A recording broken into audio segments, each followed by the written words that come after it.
Greetings from beautiful downtown Hebo. Now, those of us that have been here for the last couple of weeks, last week I mentioned that the temperatures and everything, it feels like fall is in the air. And then this week hit. And it's like midsummer. And I'm going, oh, no. It was horrible. I'm just not used to all the heat. And as this last week, we had some really nasty heat situations. But amongst all this, what's going on and everything, I heard some words of wisdom this last week that I just thought was just awesome. Okay? And this is what it is. If you want to live a long life, learn to laugh at your mistakes. Okay? If you want to have a short life, laugh at your wife's mistakes.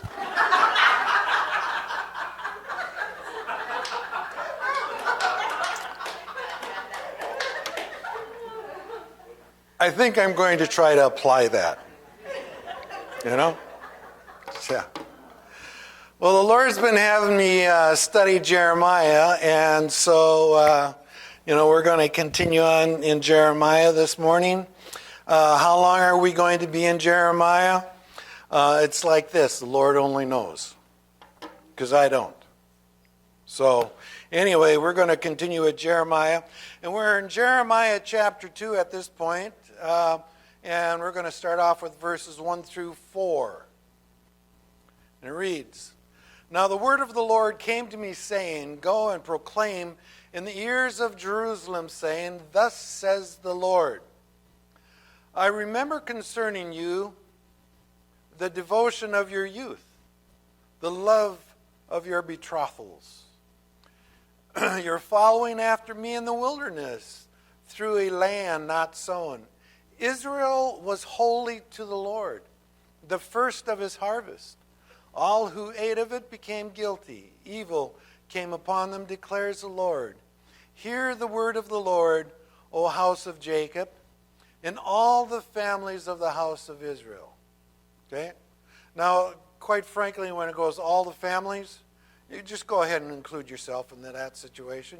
You're part of the family, so, we're adopted in. So, okay? So it applies to you. Now, depending on what kind of a life you have lived, and whether you've really enjoyed it or whether you haven't, it comes down to your mindset, okay? And your mindset of what kind of a God is there.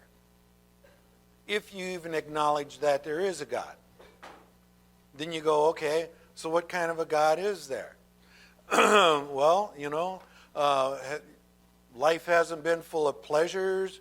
It hasn't been through, prosperity. You've been kind of trying to, squeeze that neckle so hard that the Indian is riding that buffalo. That's for us older people. The younger people have no idea what that refers to. That means squeezing it. The resources are slim to none. Okay? So you're making every penny you have stretch. And it used to be way back when that on a nickel, there was an Indian head on one side and a buffalo on the other. So that's where you squeeze the Indian until he rides a buffalo. Whatever. Okay. Moving on.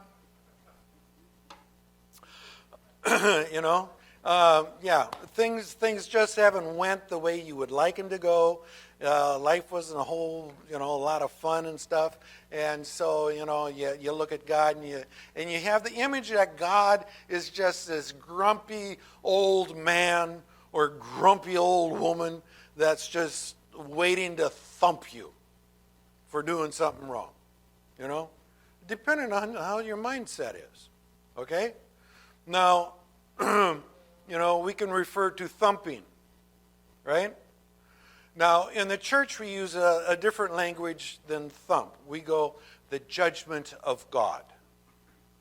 Now, when you look at the scriptures and stuff, has, has Israel and Judah ever experienced the judgment of God? Oh, time and time again. Time and time again. Now the thing about it is, when you look at that, before the hammer comes down on whatever they did, God had his prophets let the people know that something is going to happen to them that they are really not going to enjoy. So why don't you try changing your ways? Change your ways might be a good idea. And then that reminds me of 2 Chronicles chapter 7 verse 14, where it reads, "And my people who are called by my name," if my people, whatever. I think there's more to that I didn't put down here. Anyway, "My people who are called by my name humble themselves and pray and seek my face and turn from their wicked ways, then I will hear from heaven, will forgive their sin, and will heal their land." So, what kind of shape is our land in? Well, quite frankly, it's not looking so good out there. This last week, it just got fried, temperature-wise. Not that there's a fire here. The fire is around Oak Ridge, and stuff down there, and it's a nasty fire. California is burning up again. It's like, yeah, all right. Then you go to Death Valley, and they're flooding. But anyway, between the weather situations, it's either flooding or it's burning. One of the two. Things are going on, and you go, well, you know what? We could really use our land to be healed. Well, guess what? Let's turn from our wicked ways. Just like back then, for Israel and for Judah, it's the same thing. It's true today. God's judgment is going to fall. And we may be experiencing that right now. The thing about it is that God still has his prophets. And his prophets are still warning the people, hey, turn from your wicked ways. Turn from your immoral lifestyle that you think is okay. Turn from it. How do you know what is immoral? Try reading the book. Bible, okay. Basic instructions before leaving earth. It's our instruction book. It's our instruction manual. I know when you buy a product in the store and you have to assemble a product in the store, you start assembling the product, and then when you get in trouble, then you get out the instructions and you look at the instructions from the manufacturer to see how this thing should be put together. Some of us have learned to go ahead and read the instructions beforehand before you try putting it together. Well, the Bible's the same thing. God is the manufacturer. The Bible is our instructions. And so if you take the instructions, you read the instructions, then you find out how to use the product. Us. Okay? And then that way, when the product goes faulty for some reason, whatever, we can go to the manufacturer and apply the warranty to the faulty product. Okay? Lord, we need it fixed. Between the ears, mainly. Well, when you start looking at the world and stuff, what is going on, immoral lifestyle and so on and so forth, you find out that a lot of the world today, especially in the United States and stuff, bring it closer to home, we have been involved in child sacrifice. Oh, what do you mean child sacrifice? What do you think abortion is? Abortion is child sacrifice. And you know what? And I've said it before, it's like we are going to pay big time for this whole process. We are going to pay for it. Why? Because children are very precious to the Lord. Very precious to the Lord. Okay? Now, one of the things when you study out this demographics, which I'm getting introduced to and stuff, which I knew beforehand, I just didn't know that it was called demographics, if I pronounce it right. But what it is that the birth rate in a culture has to be high enough to support that culture. In other words, the younger generation has to replace and take care of the older generation. Okay? If you don't have the younger generation, who's going to take care of the older generation? I don't know, the older generation. We're going to have to take care of each other. Okay? Well, when we get to the point where we can no longer be that we cannot do the job, who's going to do the job? You don't have anybody to replace the older generation with. That's why we need the kids, because they're the ones that are going to replace us. But if they're not there, the culture is going to absolutely crumble. A nation is going to basically fall apart. Gee, how about that? Well, let's go back to Jeremiah, all right? Now, in Jeremiah, the verses that we read here, it's like the Lord is going down memory lane. Oh my goodness. You know?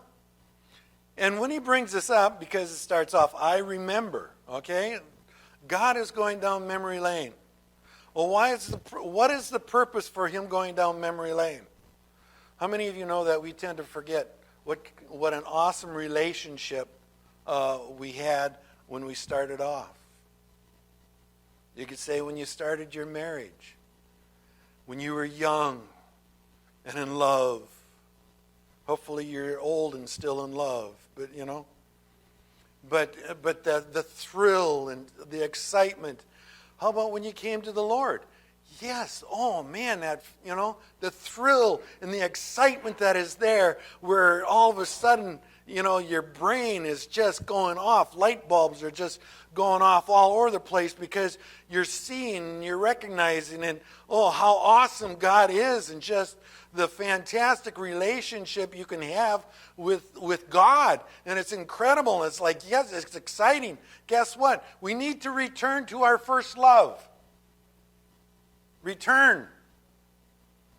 Get back. Get excited about God once again. Because it is awesome. We remember. Remember.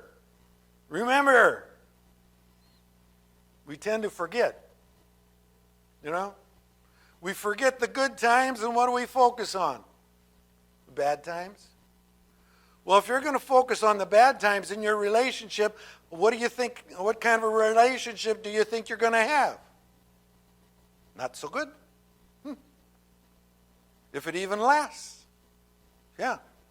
Well, God is reminding the people of how good it was when they were together. Where? In the wilderness? Now let's see here a little bit. What kind of a relationship did God and the people have in the wilderness? So I go down memory lane here a little bit, all right? Because in Exodus chapter 14, we have where Israel is fleeing Egypt. They're getting out of Egypt. They're fleeing Egypt, and they come up to the Red Sea, and they are trapped against the Red Sea. And Pharaoh and his army is basically pursuing them, and they're trapped. So the Hebrews are trapped, and it's like, oh my goodness, we're dead meat here. What does God do? He parts the Red Sea. The Hebrews cross over to the other side. They cross over on dry land. Now, once they get over on the other side of the Red Sea, then what happens then is, because Pharaoh's army is pursuing them, they get into the Red Sea, and what does God do? Closes the Red Sea, all that water, and Pharaoh's army drowns. How about that? That's a God thing there, Now, the amazing thing that is really surprising on this is getting up to the Red Sea, because they're following God's instructions here. Well, getting up to the Red Sea, they had fire by night and a cloud by day. That was their guidance. Led them right to the Red Sea, and then they're trapped. Okay? Have you ever been following God's guidance, and you get to a situation, and it's like, I'm dead meat. This isn't the way things were supposed to turn out. Did I hear from God? Yeah, you did. You did hear from God.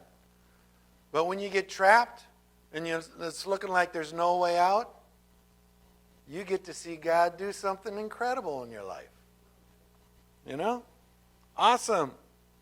Now, once they get through the Red Sea and everything, they end up in the wilderness of Shur. This is where they have the bitter waters. How many of you know that, when you're in the desert, it's good to have a drink now and then? You know? So the thing about it is they're at the springs here in the wilderness of Shur, and the waters are bitter. Oh, well, when you have to drink bitter waters, you complain about it. They did. Oh, we don't like the way the water tastes. Really? Okay. Well, they did. They tested these waters somehow or another. They figured out where this spring was, and they tested the bitter waters that are there. It's still there. Okay. They found out that the minerals that were in the water would be very beneficial for cleansing the body. They're going on an extended journey through the wilderness. Now, my thinking is don't you want to be as healthy as possible if you're going to go on this extended journey? It's like, yeah. So here it is. God was going to take care of their body and cleanse their body of all the toxins they had picked up in Egypt so that they would have a healthy body for the journey that they're going to go on. Did the people understand that? No. What do? Complain. Oh, gee, And then in the process of this whole thing, you get to Exodus chapter 16, and you find out that the people are still complaining. What are they complaining about? Oh, we don't have any food. It would have been better if we would have stayed in Egypt. At least we had food in Egypt. They take us out here in the wilderness so that we can starve to death. Really? So then God had to do what? Give them bread, give them manna, and then he gave them quail. So bread and meat. There they go. Okay? And then you get to chapter 17, and the people are still complaining. They're complaining. Why? Because they're no longer at that bitter springs, but they still don't have any water, and so Moses is instructed by God to take and strike a rock. And in doing that, what ends up happening? Water begins to flow out of a rock. Now, this is the first time that this happens. The second time that this happens, where the people are complaining, oh, we're kind of thirsty and we don't have any water and all that stuff there. And the Lord instructs Moses to speak to the rock. But Moses knows how to do it. He's a good Methodist. He knows how it's done. So what did he do? He went and struck the rock like he did the first time because that's how it's done. But God didn't say that. He said, speak to the rock. And so that cost Moses because he was not allowed to go into the promised land because he disobeyed God. Okay?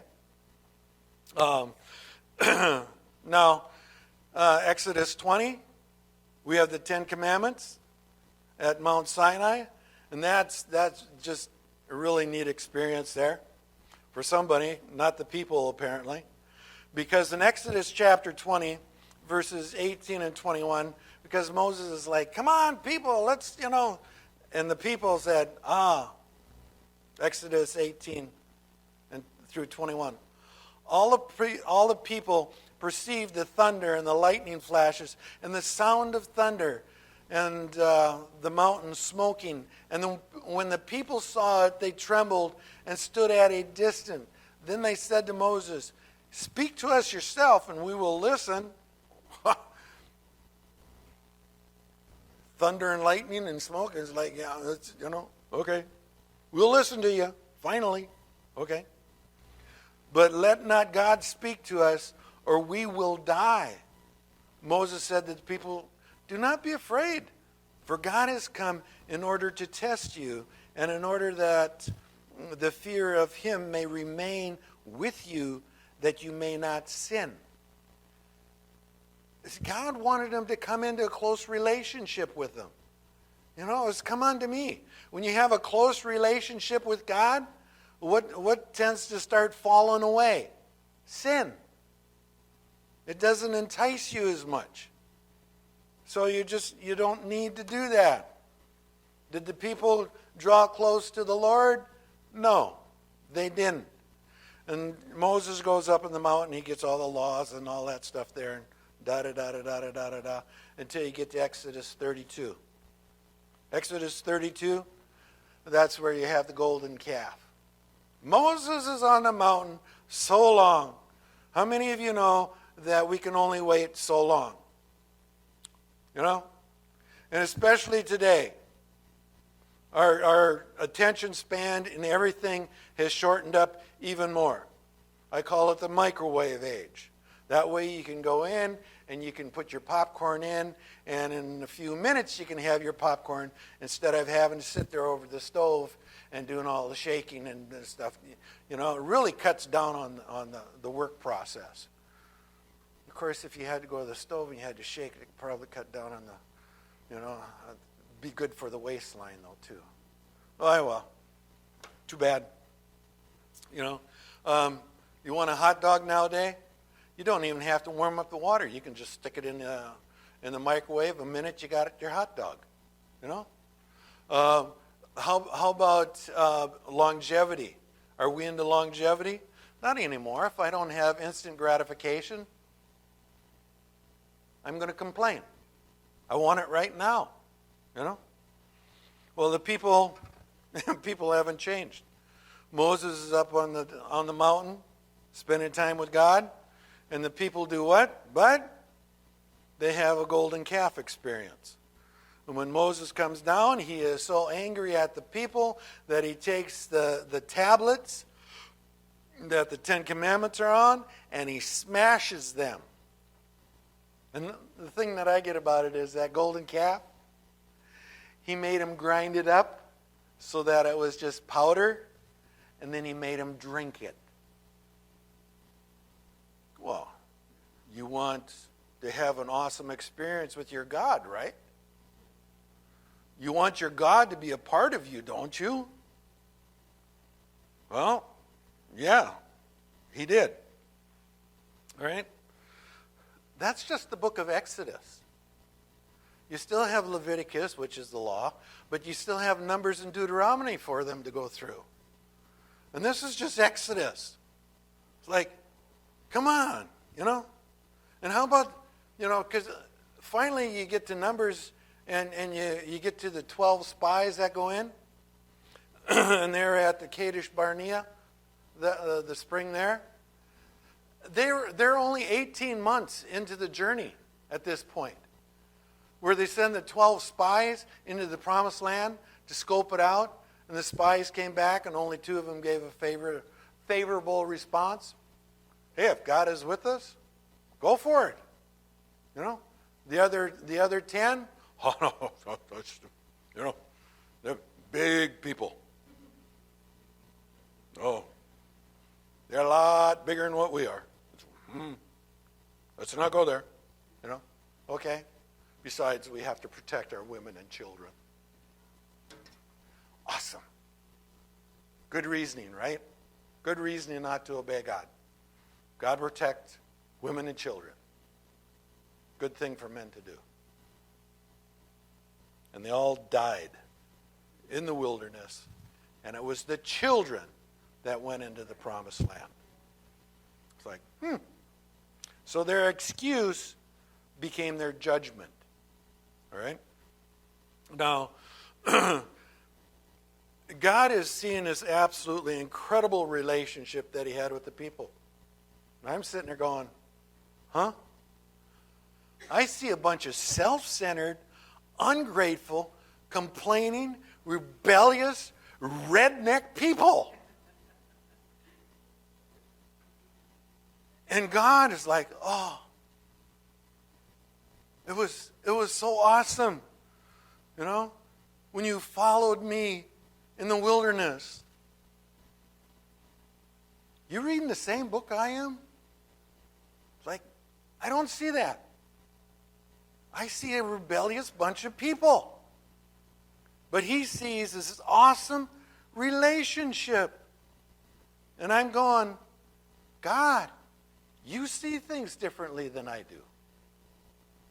It's like, oh, wow. See, he sees the people that are dependent on him. Even though they're complaining and belly aching and all that stuff. He sees people that are dependent on him. And he loves it. He loves it, Now, let's go on to Jeremiah chapter 2, verses 5 through 8. Thus says the Lord, what injustice did your fathers find in me, that they went far from me and walked after emptiness and became empty?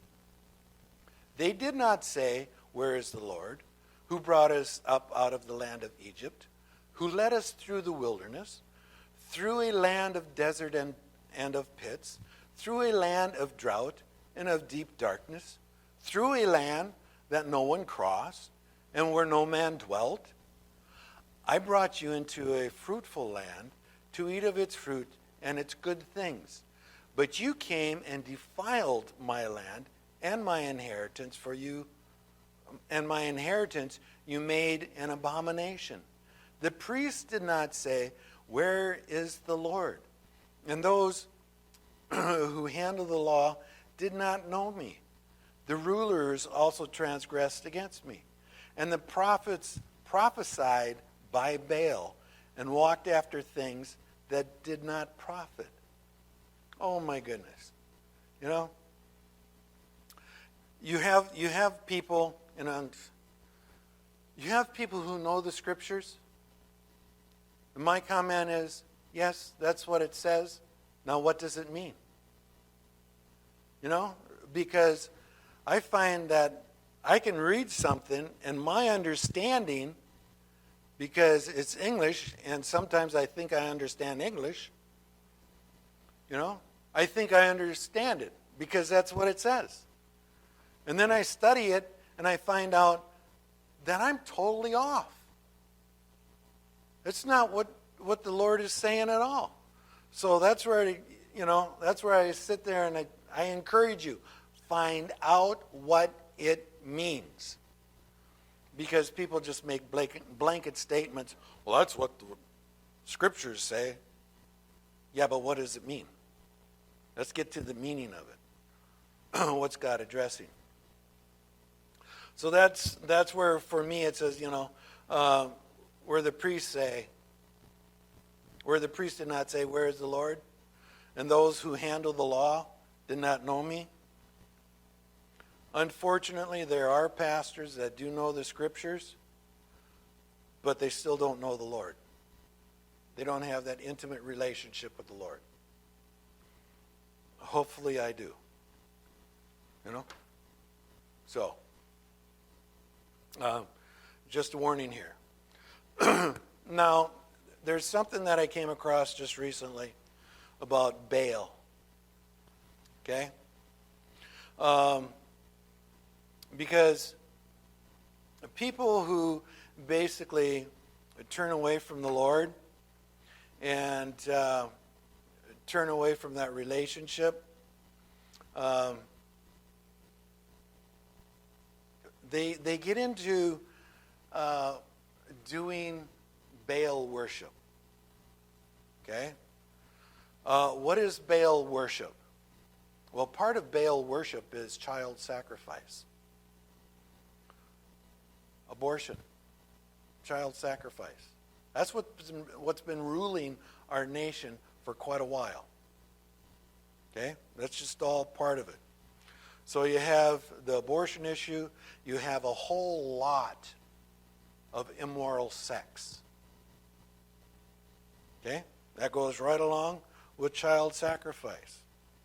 So the argument that we have today, especially with what is coming out from the Supreme Court and overturning Roe versus Wade, and the argument here is, you get from the politicians and that, is that women should have the right to decide what she should do with her own body, which means whether she should have the child or not. She should have the right to decide that, okay? Then what's amazing is that the same powers that use that argument sit there and go, well, you need to take a jab. You need to take and put something in your body. It's like, excuse me, you can't have it both ways. If you're going to make that argument with one, that argument has to follow over to the other one, So the bottom line is that what is being presented is whatever suits their agenda. Okay? Well, you know what? You can't have things both ways. The problem with this and why they're getting away with it is that no longer are people really pursuing after God. There's a few, yes, but basically, by the decisions that this country has made, I would say that we are no longer a Christian nation. We're a post-Christian nation. And we're after the fact. Our foundation, very much so. Very much so. But we're no longer. Well, when you're no longer pursuing after God, what do you pursue?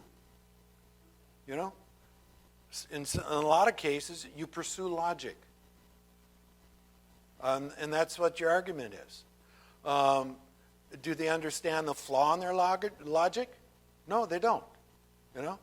This is their logic, and they think that they're really smart in applying that logic, and you won't convince them, that they're wrong. So if you sit down and you have a discussion with them, chances are is that you're not going to be able to bring a light into that conversation, bring a light into their life, because they're so wrapped up in their head, in their own thinking, their own reasoning. Now the problem is that you can ask them, are you happy? They might say yes. If they do, they're lying through their teeth, because deep down inside, they all know that they're messed up.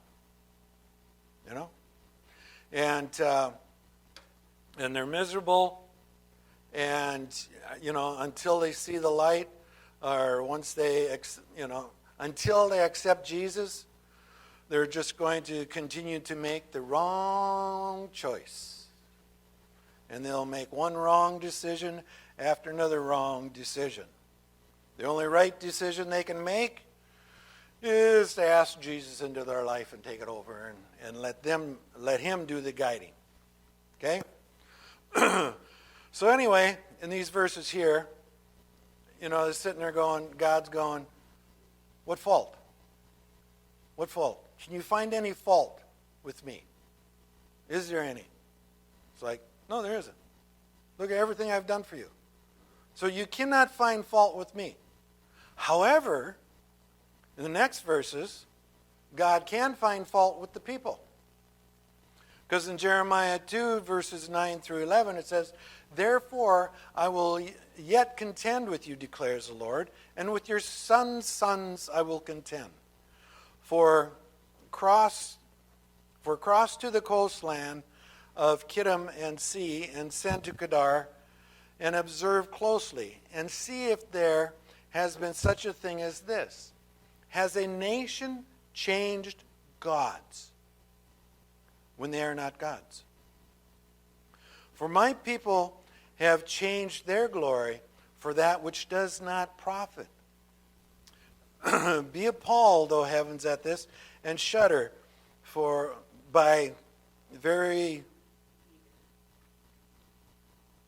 be very desolate, declares the Lord. And shudder, be very desolate, declares the Lord. Whatever. For my people, I've got to get to the evils here. For my people have committed two evils. They have forsaken me, the fountain of living waters, to hew for themselves cisterns, broken cisterns that can hold no water. So what does he hold against the people? You can say two evils. They have forsaken him. And the thing about it is that God is what? Living waters. He's refreshing. He's alive. He's clear. It's you want to drink of the living waters because they will absolutely refresh you all the way down to your very depths of your being. But instead of drinking of the living waters, what do? Oh, they have cisterns, broken cisterns. Have you ever used cisterns? I grew up with a broken cistern. The folks had one. And it's, you put rainwater in it, hopefully, rainwater. You try to keep it through the winter. Not when your cistern's broken, all the water just goes into the ground, and it's for naught. You can dig this hole, you can, put the cement in there, and you can do all the work to do all this stuff, and then it leaks out. Whoopee. Why put all your effort into something that's going to leak? If it doesn't leak, you want to drink that water? Really? It gets stale. It's like, oh, my goodness. It gets really stale. We can drink from God living water that is so refreshing. It's incredible. Why turn to something that is just blah? It's just garbage. Okay? So, got to close this morning, all right? We're going to stop right here and we're going to close. So the thing about it is this. God sees things differently than what you see. Okay? You see a problem, God sees a solution. You see a curse, God sees a blessing. Some of the things we go through, which is hard for us to go through, we don't like what we're going through. It's like, God, come on. Yet, if we didn't go through it, we wouldn't receive the blessing at the other side of it. God sees the blessing, we see the problem, we see the curse. God sees something entirely different. We see a country that is going to hell in a handbasket. And God sees a people that he's turning to him. He's seeing a revival that is going to take place around the world. Not just the United States, because the world is an absolute mess. Now, we've been hearing for a long time about the last great revival that is going to take place around the world. I believe we're on the cusp of seeing that. It's the last days. It's shaping up like it. Is it going to be comfortable? Nope. Not for a long time. Because the world is pretty messed up. And until, you could say, the people get back to seeking the Lord, seeking his face, we're going to have the problem. Now, the other thing is that we're going to get to is, I don't know about you, but I could use a fresh touch this morning. Just drink deeply from the Lord and let him refresh me this morning. That living water, just drink it in. So I'm going to pray, and I'm just going to have the Lord, I'm going to ask the Lord that he just refresh us completely with his presence, and that we can just soak in his presence and drink from him this morning. I haven't been able to say this for a long time. So with every head bowed and every eye closed, we're just going to go ahead and receive. So Lord, right now I ask that you would pour out your Spirit in an absolutely incredible way. Lord, your people need a refreshing touch. A refreshing touch from you that only you can supply. Only you can supply. Lord, you're the only one that's going to be able to get us through what we are experiencing. In this day, in this age, what we are experiencing, Lord, only you can bring us through it. Like you brought your people through the wilderness. Bring us through the wilderness experience we find ourselves in. Lord, you brought us here for a reason, and that is to have your church be victorious, have your church rise up, and have your church be the church that you designed it to be, that you want it to be. Lord, and that it all be for your glory, not ours. And we thank you, Lord, in Jesus' name.